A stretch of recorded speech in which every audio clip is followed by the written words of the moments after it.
My boyfriend made me wait 2 hours at an expensive restaurant for our anniversary. When he finally showed up with his friends, no less, he laughed and said, "See? Told you she'd still be here like a pathetic puppy." They all laughed. We'd been together for 3 years. And I had just finished paying off his car loan. I didn't say anything. I just smiled, ordered another drink, and sat there wondering what on earth I was doing with this man. This morning, my phone showed 78 missed calls, and all his stuff is now sitting in garbage bags at the dump. Randy and I met 3 years ago when my apartment flooded. My upstairs neighbor had left their bathtub running all weekend. Who even does that? I had to crash at my brother's place while waiting for repairs, and Randy was the plumber assigned to fix everything. He kept finding new problems every time he came by, which I now realize was just his excuse to see me more. Back then, I thought it was cute. Now, I'm honestly questioning whether he deliberately messed with my pipes just to drag it out.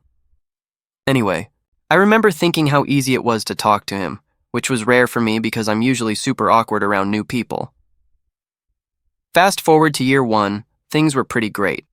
We moved in together after 8 months. Yeah, too fast, I know. But his lease was ending and it just made sense financially. Randy worked as a plumber but could never seem to keep a steady job. He'd either get fired for showing up late or quit because, according to him, his bosses were idiots who didn't appreciate his genius. That was red flag number 1, and I completely ignored it. Over the years, Randy would send me these long, angry Telegram voice messages about his bosses. He'd call them brainless monkeys or say things like, "I'm the only one who knows what I'm doing around here." He'd go on for minutes, ranting about how stupid everyone was and how underappreciated he felt. For some reason, I used to save those voice messages in my favorites folder, sometimes even downloaded them if they were especially bad. I don't know why.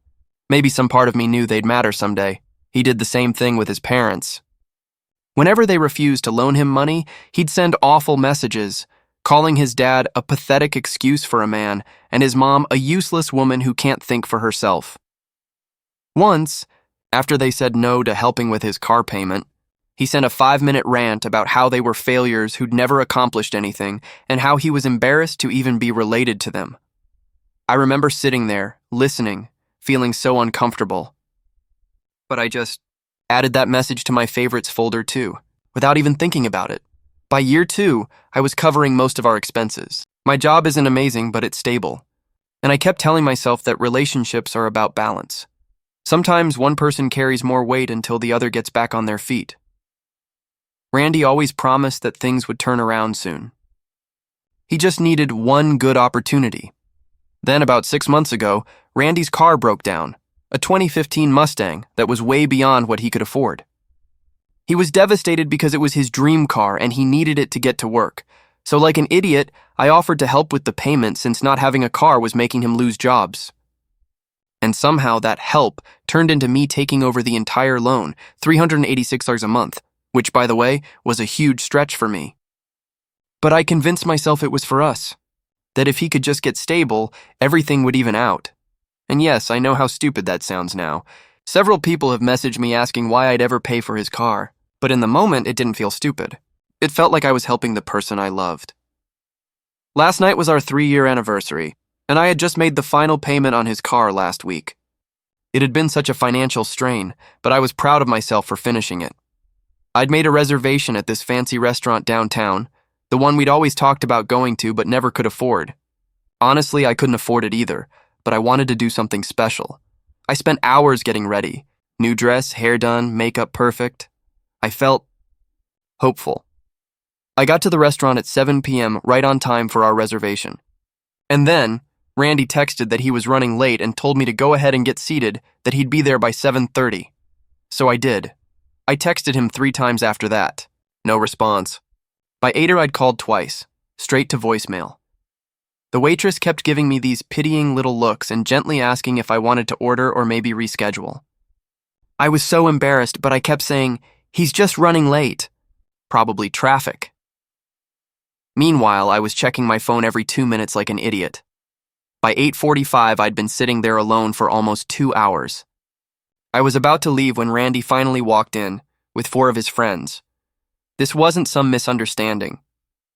He never mentioned anyone else coming to our anniversary dinner. They all came over to my table laughing, already half drunk, and then I still can't believe this. Randy turns to his friends and says, loud enough for nearby tables to hear, "See? Told you she'd still be here like a pathetic puppy." They all burst out laughing. One of his friends, Jake, who I've always thought was a total jerk, goes, "Damn, you weren't kidding. She's trained good." More laughter. Then Randy plops down next to me, grabs my face between his fingers like I'm a child, and says, "This is why she's the best. Most chicks would have stormed out, but my girl, she pays my bills and waits around like a good little thing." Then he smirks at me and adds, "Aw, did you think this was going to be some romantic dinner?" That's adorable. "We've got a poker game after this. I just needed to make sure you were good for the next payment first." I didn't say a word. I just stared at him. He grabbed my chin roughly, turned my face toward him, and said, "Hello? Earth to you." God, you're pathetic sometimes. Say something, or are you just going to sit there looking like a sad puppy? His friends were howling with laughter, 3 years together. I had just dropped nearly $12,000 paying off his car, and this was what he thought of me? That I was some pathetic doormat he could parade around and humiliate for fun? The server came back over, looking so uncomfortable, and asked if we were ready to order. I somehow managed to smile and said, "Actually, I'd like another glass of wine first." Randy and his friends started ordering a bunch of expensive appetizers and drinks, still cracking jokes about my patience and how lucky Randy was to have found someone so understanding. Then Randy pointed at me and told the server, "Don't worry about bringing her food, though. She's watching her figure. Another few pounds and we'll need a bigger table." Everyone laughed again. I sat there completely humiliated. When my wine arrived, I took a long sip, set it down carefully, and said I needed to use the restroom. Randy barely acknowledged me. He was too busy entertaining his friends with yet another story about his idiot boss. In the bathroom, I just stared at myself in the mirror for a solid 5 minutes. I wasn't crying. I wasn't even angry yet. I was just done. 3 years of making excuses. 3 years of carrying us financially. 3 years of ignoring every red flag waving right in front of my face, and this moment was the truth about what he really thought of me. That's when I made a decision. I wasn't going to make a scene. I wasn't going to cry or yell or throw a drink in his face. No, Randy deserved something much more calculated. I opened Telegram and scrolled through all those saved voice messages from Randy, the ones where he trashed his boss as incompetent and fraudulent, where he called his parents pathetic failures. Dozens of them. Saved in my favorites. Some even downloaded directly to my phone. I texted my friend Emma, who lives nearby, and asked if she could pick me up in 10 minutes. Then I walked back to the table, smiled at everyone, and said I needed to make a quick call about a work emergency. As I left, I stopped by the server's station and quietly paid only for my 2 glasses of wine. I told her, "The gentleman at that table will be covering the rest." Then I walked out, got into Emma's car, and blocked Randy's number before he even realized I was gone. But here's the thing. I didn't just block his number, I had a plan. Over the years, I'd helped Randy with countless tech issues. I had access to his email, his cloud storage, his banking app, since I made those car payments, and even his social media. And let's just say I know exactly how information can be shared most efficiently. That was last night. This morning, I woke up to 78 missed calls from numbers I didn't recognize. His friends, probably, and a long string of panicked texts from Randy's work phone. "Please talk to me." It was just a joke. "What did you do?" "Well, let's just say his boss and parents received some very interesting voice clips this morning, and that car he loved so much. Turns out when you cancel the final payment and provide the lender with evidence of fraud, they take repossession very seriously." I still needed to finish packing up Randy's things for their new home, the local dump. Edit. Thank you all for the support in the comments. For everyone asking if this is real, unfortunately, yes. And for those worried about legal issues, don't be. Everything I did was 100% within my rights. I'll explain more in my next update. First update. So many of you asked what happened after I left the restaurant. So here we go. After Emma picked me up that night, I was in this weird, calm state. Like I wasn't even crying, which is so not normal for me. I literally tear up at dog food commercials. I think I was just in shock. Emma kept asking if I was okay, but I just stared out the window, numb, thinking about all the voice messages I had saved from Randy over the years. When we got to my apartment, I finally broke down. Like ugly crying, mascara everywhere, full meltdown mode. Emma just sat with me, brought ice cream and cookie dough, my absolute fave, and let me vent for almost 2 hours straight. She didn't even check her phone once, which honestly is friendship goals. Around midnight, my phone started blowing up. Texts from Randy. At first they were angry. Where TF did you go? You seriously ditched me with the bill? Then came the fake concern. Are you okay? Just let me know you're safe. By 1 a.m., the tone had switched again. Long, manipulative paragraphs about how it was all just a joke and how I was overreacting. Classic gaslighting. I didn't reply to a single one. Instead, I did what I do best. I made a list. I'm a notorious list maker, LOL. I wrote down every account I had access to, his email, from when I helped him job hunt, his Instagram, he always forgot his password, his iCloud, which was still synced to my laptop after his broke, his Spotify. We shared a family plan that I paid for, his banking app. I used it to make the car payments, our shared Netflix, again, my card, my account. As I wrote it out, I realized how insane it was that he'd given me access to basically his entire digital life. But weirdly, it also made me feel something I hadn't felt in years. Control. Edit. Some people are worried this was illegal. Don't be. He literally gave me all these passwords himself and asked me to manage his accounts. No hacking here. The next morning, after maybe 3 hours of sleep, I started my plan. Step 1. Deal with the car. I logged into his banking app and saw that the payment I'd made last week was still processing. It hadn't cleared. Yet. Perfect. I immediately called the bank and explained that I needed to cancel a payment due to fraud. The customer service rep was surprisingly kind. When I told her I'd been manipulated into making payments for someone else's vehicle, she asked for documentation. So, I sent screenshots of text conversations where Randy literally admitted the car was his, not ours. I also mentioned that I had voice recordings of him bragging to friends about how I was paying for his car. Yes, from one of those Telegram voice messages where he called me his sugar mom. The bank put me on hold for what felt like forever. When they came back, they told me they would reverse the payment while they investigated. While I was dealing with the bank stuff, Randy called. Not once, not twice. 15 times. I sent every single call to voicemail. He left a series of increasingly desperate messages, first angry, then apologetic, then angry again. At one point, he actually said, "You're overreacting to a stupid joke and ruining our anniversary." Our anniversary? You mean the one where you showed up 2 hours late with your friends and humiliated me in public? That anniversary? Oh well. Okay, Randy. Around noon, I decided to check some of his other accounts. I wasn't planning to do anything malicious. I was just curious if there was anything else I should know about. And oh my God, I found everything. Dozens of text messages between Randy and his friends, planning the whole restaurant stunt. They had been talking about it for days. One text from Jake, his jerk friend, said, "Can't wait to see her face when you tell her it's not actually an anniversary dinner. LOL. Randy's reply? She'll probably just sit there and take it. Like always. But wait, it gets worse.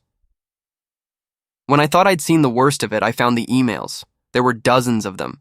Messages between Randy and some woman named Amber from his office. Flirty exchanges, pictures, dating back months, nothing outright saying they were hooking up. But they didn't need to. Every subject line, every winky face, every "you looked so good today" was a knife to the chest. The latest one, just from last week, had the subject line, "After work," and a single line in the body, "Can't wait." At that point, I was shaking. 3 years of my life, thousands of dollars, all the love, patience, and support I had poured into him, and this was how he repaid me. I tried to take a break, made myself some coffee, and spilled it everywhere because my hands wouldn't stop trembling. Emma had gone to work, but she kept texting to check on me.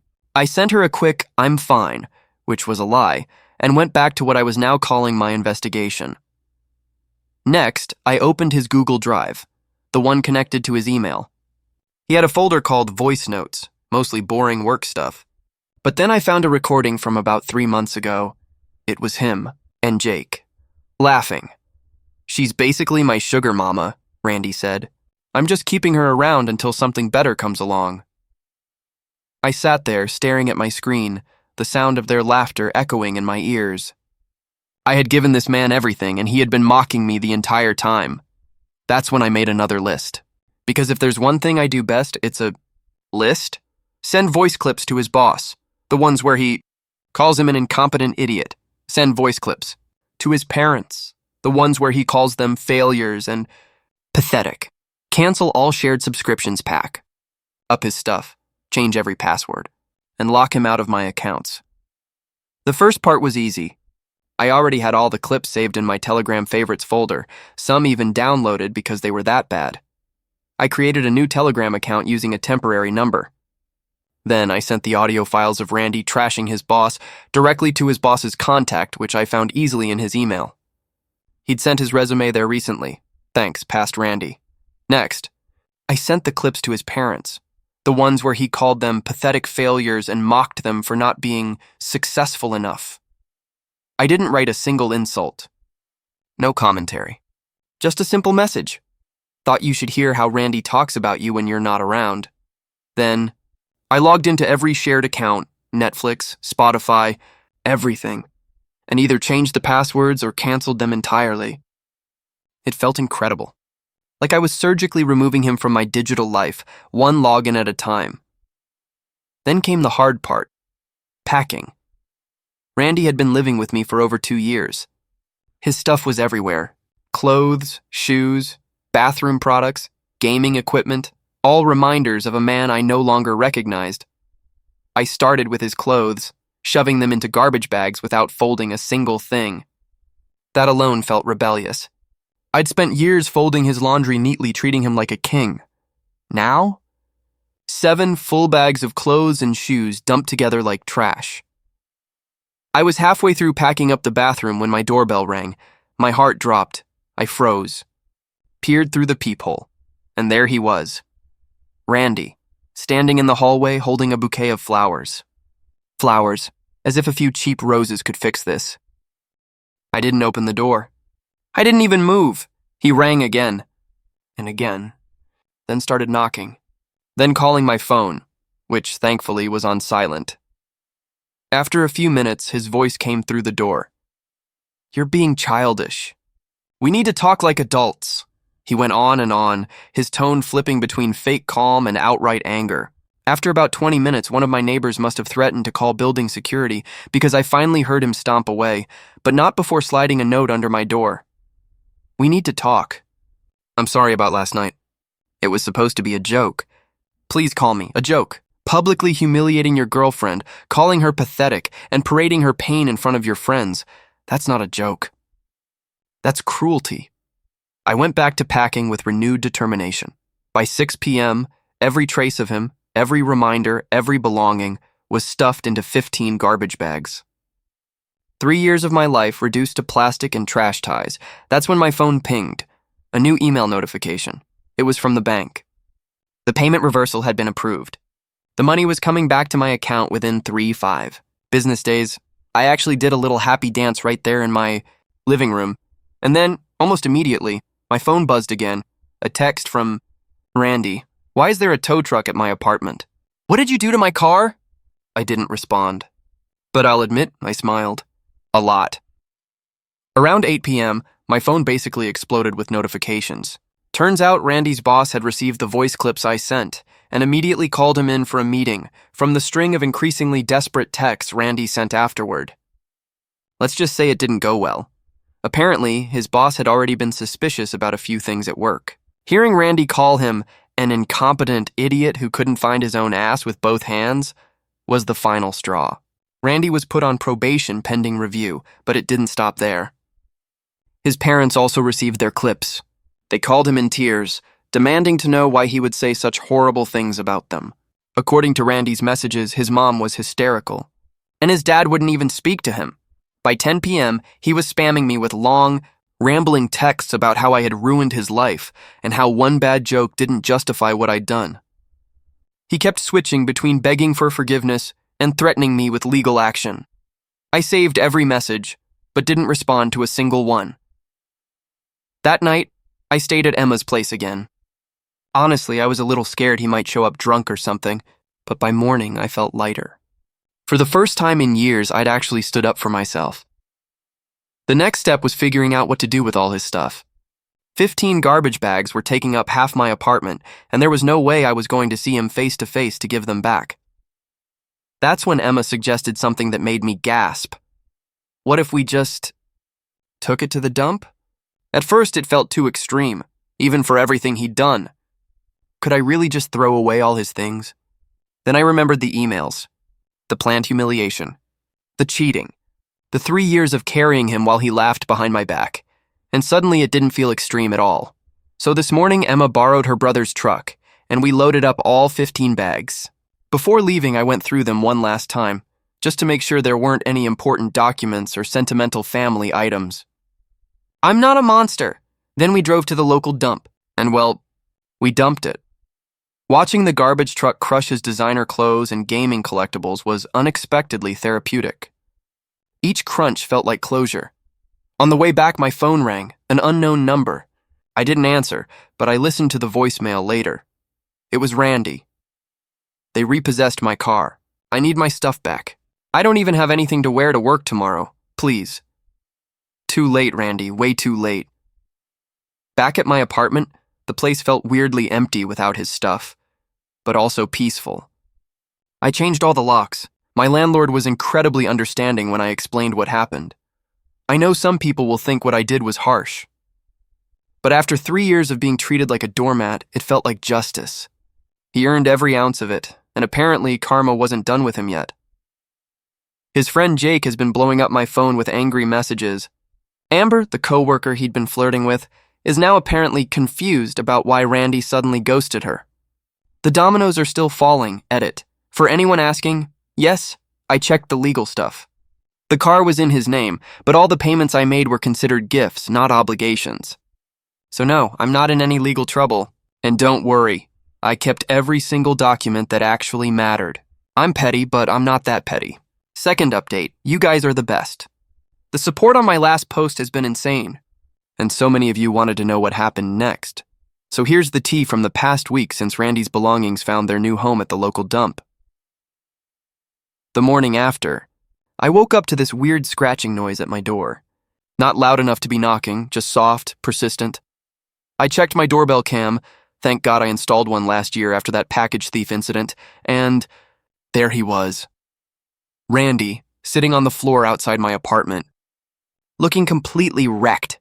His hair was a mess, he was still wearing the same clothes from 2 days ago, and he was writing something. I turned up the volume and realized he was sliding notes under my door. One after another, I tiptoed over, still in my pajamas, and saw 7 little folded papers on the floor. Each. One had a different message. Please, talk to me. I need my stuff for work. My boss is going to fire me. My parents won't talk to me. My car is gone. What did you tell everyone? I'm sleeping in Jake's car. Please answer. For about 3 seconds, I actually felt bad. Then I remembered everything. The restaurant, the laughter, the years of manipulation. And that pity? Gone.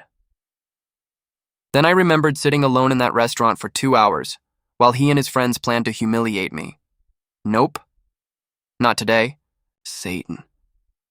I quietly gathered all the notes he'd shoved under my door, just in case I ever needed evidence, and went to make coffee. Of course, my Keurig decided that exact moment was the perfect time to die mid-brew. Because why not? So there I was, making sad instant coffee like it was the apocalypse. The day was already off to a stellar start. While sipping my depressing cup of caffeine-flavored regret, I checked my phone. 83 missed calls overnight. Texts from numbers I didn't recognize. 17 voicemails. Randy had been busy. I was about to delete them all when one voicemail caught my eye, from his mom. Now that was interesting. I pressed play. Her voice was shaky, emotional, not angry, just broken. She thanked me for opening her eyes to who her son really was. She said she had no idea about his behavior and was ashamed that she'd raised someone who could treat a partner like that. Then she asked if we could talk sometime. I saved that voicemail. Deleted the rest. Edit. A lot of people have been asking if I ever called his mom back. Not yet. I'm still processing everything. The last thing I need is to get sucked into the family drama again. Maybe someday, just not today. I was packing an overnight bag to head back to Emma's. My apartment felt weirdly empty, and I kept jumping at every sound. When the doorbell rang, instant dread. I checked the camera. Randy was gone. But standing there was Jake. Great. I didn't answer, but Jake started talking anyway, knowing I could hear him through the door. He said Randy was a broken man and that I needed to stop this revenge game before it went too far. Then he said something that made me pause. He claimed he hadn't even been at the restaurant, that he had no idea what Randy did until afterward. Wait, what? I literally saw him there. I watched him laugh at Randy's jokes about me. Was he seriously trying to gaslight me too? Later, I checked my doorbell cam footage. And guess what? Jake had been filming himself the whole time he was talking, probably trying to bait me into saying something he could use against me. Sneaky jerk. After that, I grabbed my bag and headed to Emma's. On the way, I decided to check my bank account, because anxiety doesn't take a day off, and nearly screamed right there on the sidewalk. The car payment refund had already processed. That was fast. Usually those things take forever, but there it was. Money safely back in my account. I did a little happy dance right there on the street, probably looking like a total maniac, but I didn't care. At Emma's, we ordered takeout and started going through everything that had happened, piece by piece. Because yes, I'm a list person. We made a timeline. Restaurant humiliation. Thursday night, discovered Randy's emails planning it. Friday morning, sent voice clips to his boss and parents. Friday afternoon, took his belongings to the dump. Sunday morning, when I saw it written out like that, it looked so calculated. For a second, I wondered if maybe I had gone too far. Emma must have noticed my face, because she snatched my phone, pulled up the screenshots of Randy's emails where he literally planned to humiliate me, and made me read them out loud again. Nope, not too far, not even close. Later that afternoon, curiosity got the better of me. I wanted to see if my little Telegram operation had made waves, so I created a new Instagram account, random username, stock photo profile pic, and looked up Randy's profile. Of course, it was public. He's building a personal brand, remember? His latest post was a long, rambling non-apology about how he'd made mistakes and hurt people who didn't deserve it. Classic vague booking. No accountability. The comments were pure chaos. His friends were asking what happened. Some girl, probably Amber, commented, "Call me," and his cousin wrote, "Grandma's asking why you're not answering her calls." It was a disaster, and I won't lie, it was delicious. While I was scrolling, stalking, I got a text from a mutual friend, Damon. He's more Randy's friend than mine, so I hesitated before opening it. So when I got that text from Damon, "Can we talk?" Not taking sides, just confused. I was surprised. We weren't close, and honestly, I figured everyone in Randy's little friend group had already picked a side. But then he followed up with, "Randy told everyone you hacked his accounts and stole from him. But that doesn't sound like you." Hacked his accounts? Stole from him? Oh, hell no, I called Damon immediately. He picked up on the first ring and actually sounded relieved, like he'd been waiting for me to call. And let me tell you, that conversation was illuminating. Apparently, Randy had told everyone a completely different version of events. In his story, I'd gone psycho after a tiny joke at dinner, hacked into his personal account, stolen his money, and destroyed all his stuff in a fit of female hysteria. Yes, those were his actual words. He was painting himself as the poor, innocent victim of the crazy ex-girlfriend. I took a deep breath and asked Damon one question. "Do you want to know what really happened?" When he said yes, I didn't hold back. I told him everything. The 2-hour wait at the restaurant, the public humiliation, finding the emails where Randy planned it all with his friends, the voice messages trashing his boss and parents, the car payments, everything. Then I played him one of the voice clips, the one where Randy called me his personal ATM to his buddies. There was this long silence on the line. Then Damon just said, "Holy shit. He's been lying to all of us." Apparently, Randy had been running his mouth for months, telling everyone I was clingy, controlling, and emotionally unstable. None of it was true, but they'd believed him because, well, he was their friend. Damon apologized for not reaching out sooner and asked if he could tell everyone the truth. I said, "Go ahead. Tell whoever you want." The next morning, I finally felt ready to go back to my apartment.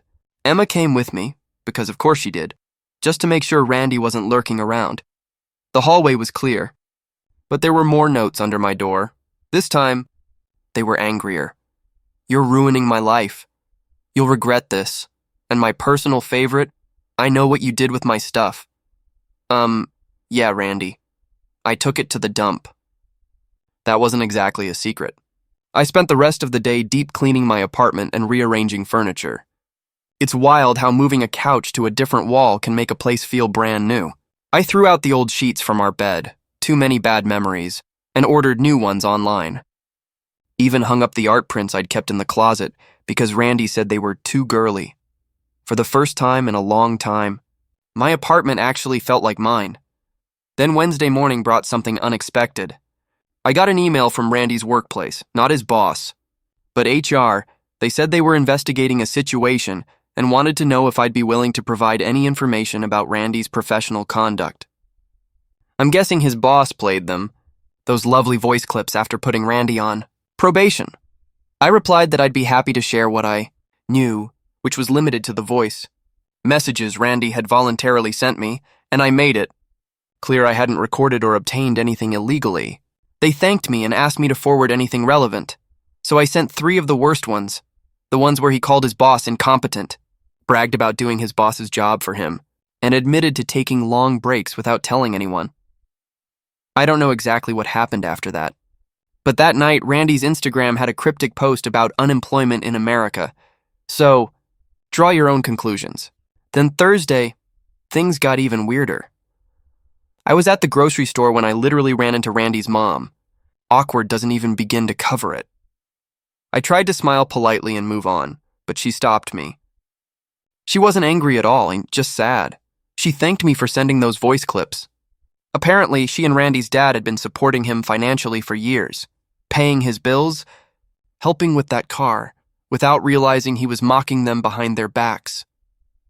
Turns out, the car I thought I was helping pay off, they had put the down payment on it and co-signed the loan. He'd been taking money from them, and she actually apologized, said she was heartbroken that she'd raised someone capable of treating people like that, and she meant it. I could see the guilt written all over her face. I didn't have the heart to tell her about the emails or the other girl. Some things parents just don't need to know. When I got home, there was a package outside my door. No note, just a small Amazon box. For a second, I panicked, thinking it might be something weird from Randy. But when I opened it, I just started laughing. Inside was a Starbucks gift card and a note from my neighbor across the hall that said, "Thanks for finally getting rid of that loud jerk. He used to blast music at 2 a.m. We all owe you one."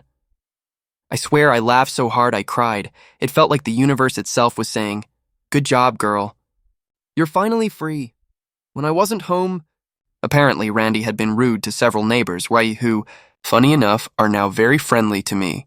Then last night, exactly 1 week after the restaurant incident, I finally did something I'd been putting off.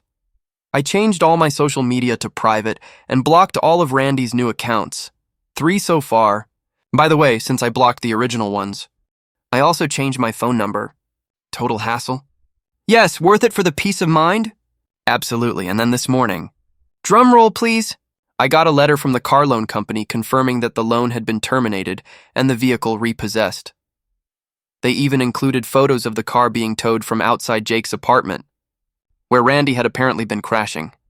The letter stated that due to the evidence provided regarding fraudulent representation, they wouldn't be pursuing any further action.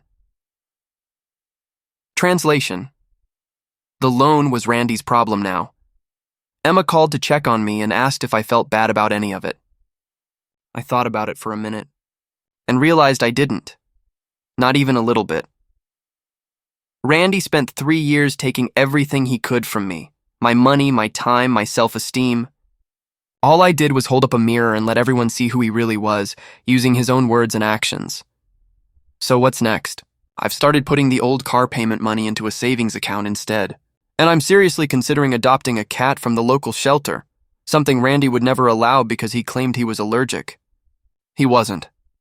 I once found antihistamines in his gym bag that he'd take before visiting his cat-owning parents.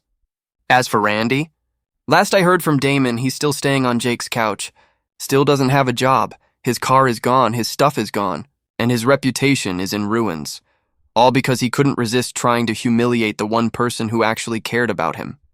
Play stupid games, win stupid prizes. Edit, thank you all so much for the support. To answer some common questions, no, I will never speak to Randy again, not even for closure. Yes, I checked everything legally. I was fully within my rights. No, I didn't keep anything of his except important documents I plan to mail to his parents. Yes, I'm thinking of changing the locks again because honestly, I'm paranoid he made copies. I'll update again only if something major happens, but I'm hoping this chapter is finally closed. Edit 2. Several people asked how I sent those voice messages. It was simple. I didn't hack anything. I literally just forwarded the Telegram voice messages Randy had sent me using Telegram's built-in forward option. That's it. No hacking. Just Karma final update 6 months later. Hey Reddit fam. It's been forever since my last post, 6 months OMG. And so many of you have DM'd asking what happened after the whole Randy saga. So here's the final closure post. First off, I moved. About a month after everything went down, my lease was ending anyway, and honestly, my old apartment just felt weird. I found a smaller but cuter place across town. It costs a little more, but it's worth every penny for the peace of mind. Also, I got a cat! Her name is Comet, though I call her Kami, and she's this sassy tortoiseshell who absolutely hates men for some reason. My brother came over to help me assemble a bookshelf, and she hissed at him the entire time. But she sleeps on my pillow every night, purring like a tiny lawnmower. Soul sister energy, honestly. I've been saving all the money that used to go toward Randy's Mustang payments, and it's added up to over $2,300 so far. I'm using some of it for a solo trip to Portland next month. My first time traveling alone. I'm nervous, but also so excited. Now for the Randy updates, because let's be real, I know that's what most of you are here for. About a month after my last post, Randy lost his job completely. Not because of the voice messages, though those definitely didn't help, but because he kept showing up late and apparently had a full-on meltdown during a meeting. I know this because, get this, his mom still texts me occasionally. We've developed this weird relationship, not quite friendship, but mutual respect. Apparently, Randy moved back in with his parents for a bit, but it didn't last. He kept breaking house rules, coming home drunk at 3 a.m., being rude, refusing to help around the house.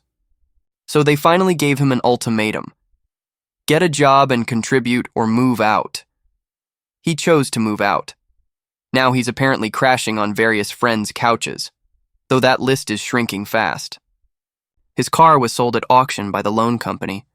And get this, it sold for less than what was still owed on it.